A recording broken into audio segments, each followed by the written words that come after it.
Bonjour, bonjour. J'espère que vous allez bien et que vous profitez bien de cet atelier et surtout pendant ce confinement. Savez-vous qu'un enfant qui lit sera un enfant qui pense? Donc, pour améliorer notre niveau d'apprentissage et pour développer notre capacité d'écoute et de concentration, on doit lire. Eh oui, la lecture est la clé de la réussite. Pour ce week-end, je vous propose une très belle histoire, et toujours dans le thème des animaux. Le titre de notre histoire, c'est Edmond, la fête sous la lune, écrite par Astrid Desbordet et illustrée par Marc Boutavant.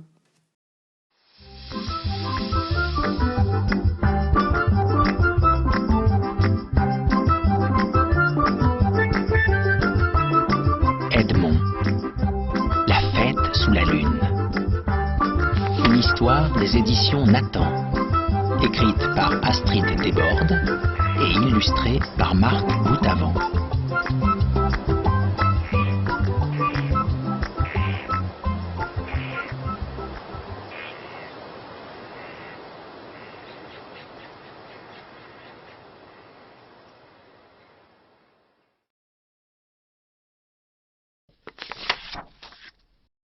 Edmond l'écureuil habite une maison qui lui ressemble, petite et très ordonnée, au milieu d'un grand châtaignier.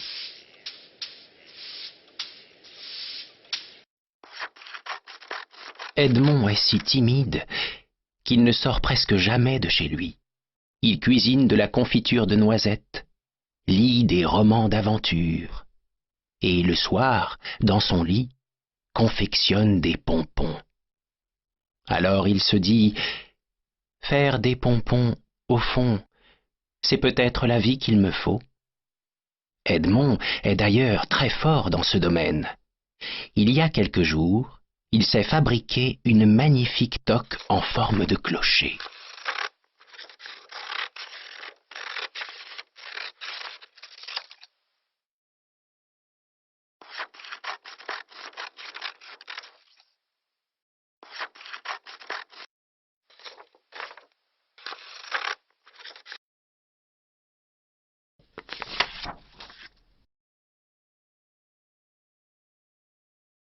Au dernier étage du châtaignier vit Georges Hibou. À l'inverse d'Edmond, Georges Hibou, lui, est toujours dehors. Il passe ses journées à glaner des plumes, de la mousse, des feuilles, de l'écorce. Tout ce qui peut servir à se déguiser. Car être déguisé, c'est ce qu'il préfère au monde. Sa maison est remplie de boîtes de costumes, avec, sur chacune, une étiquette. Rhinocéros, mygale, ours blanc, ours plus blanc, castor, faucon, lézard, cachalot.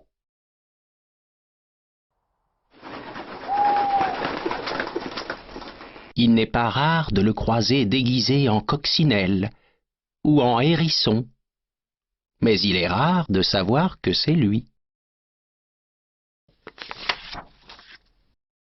Au rez-de-chaussée du châtaignier vit l'ours Édouard, très célèbre pour les fêtes qu'il organise à chaque nouvelle saison. L'annonce d'une fête chez Édouard est toujours un événement. On ne parle que de ça. Lorsque, de sa fenêtre, Edmond entend toute cette agitation, il se dit que danser, chanter et discuter, ce doit être agréable. Mais il ne sait pas très bien comment faire. Alors, à chaque fois, il reste chez lui. Justement, la prochaine fête a lieu dans quelques jours.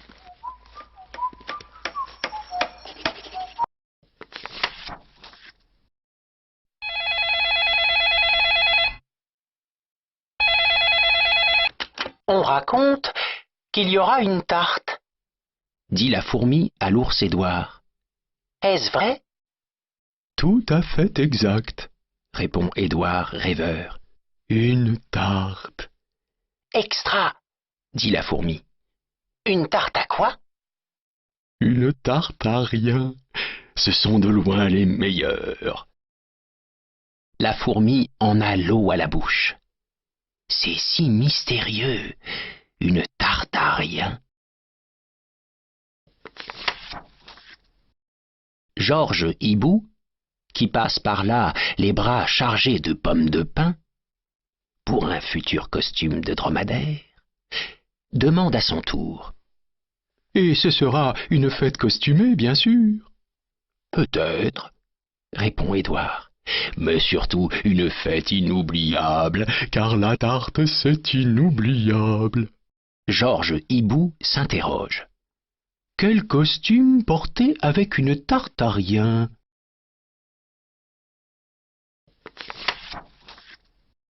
C'est enfin le grand soir. La foule se presse au pied du châtaignier. Cette fois, Edmond a bien envie d'y aller, juste pour voir. Mais non, se dit-il, ce serait fou. Faisons plutôt un peu de confiture. Alors il se met au fourneau et ouvre grand la fenêtre pour entendre les flonflons du bal.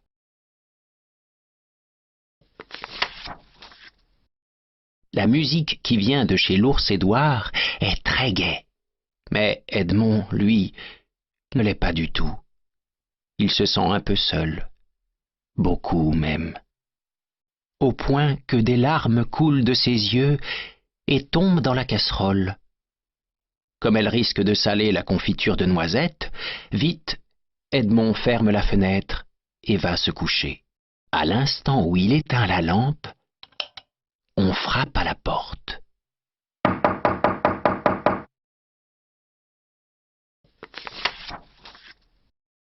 C'est Georges Hibou. Il a senti la bonne odeur de confiture. Edmond lui explique qu'il vient d'en cuire une grosse marmite et que, sans se vanter, la confiture, ça, il sait bien faire.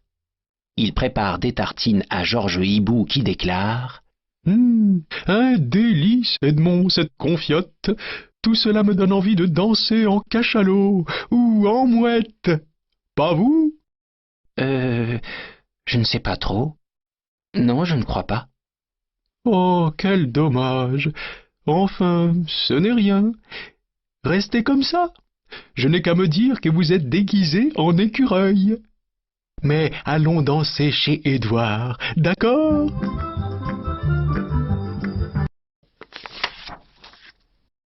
Le temps pour Edmond d'attraper sa coiffe de pompons, ce qu'il reste de confiture, et pour Georges Hibou son costume de mouette, et les voilà chez l'ours Édouard. Ce dernier est ravi de faire la connaissance d'Edmond. Et quelle bonne idée de venir accompagné d'une mouette, se réjouit Édouard.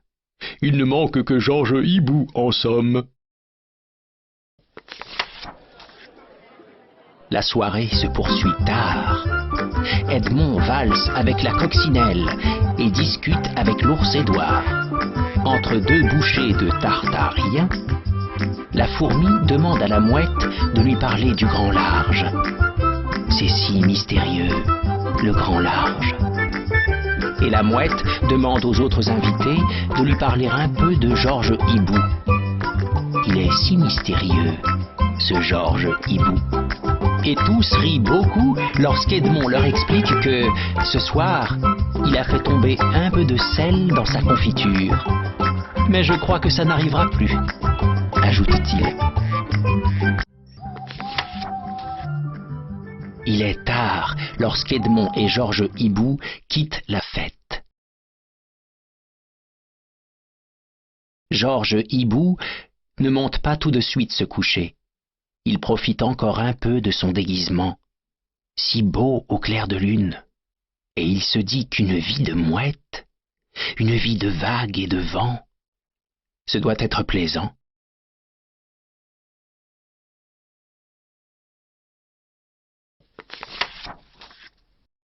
Pour une fois, Edmond, lui, se met au lit sans faire de pompons. Il pense à Georges Hibou. à la fourmi, à l'ours Édouard. Il pense à la prochaine fête. Ce pourrait être chez lui pour changer. Et s'il recevait en zèbre? Tiens, c'est vrai, ce serait inattendu. Il faudra qu'il en touche 2 mots à Georges Hibou demain. En tout cas, il fera de la confiture pour tous, et pour chacun, un pompon bien gros. Dans son lit, Edmond sourit.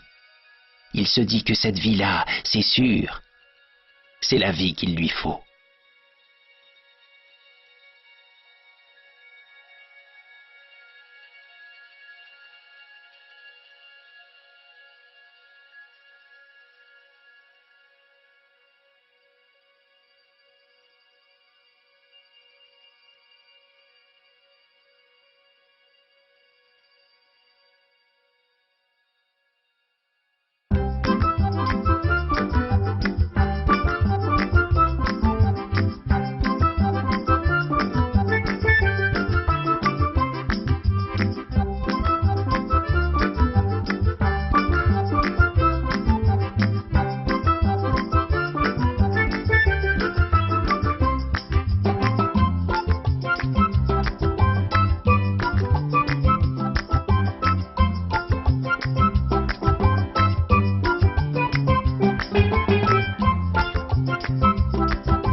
J'espère que vous avez bien aimé l'histoire. N'oubliez pas de remplir la fiche de lecture. Merci pour votre attention et à la prochaine semaine.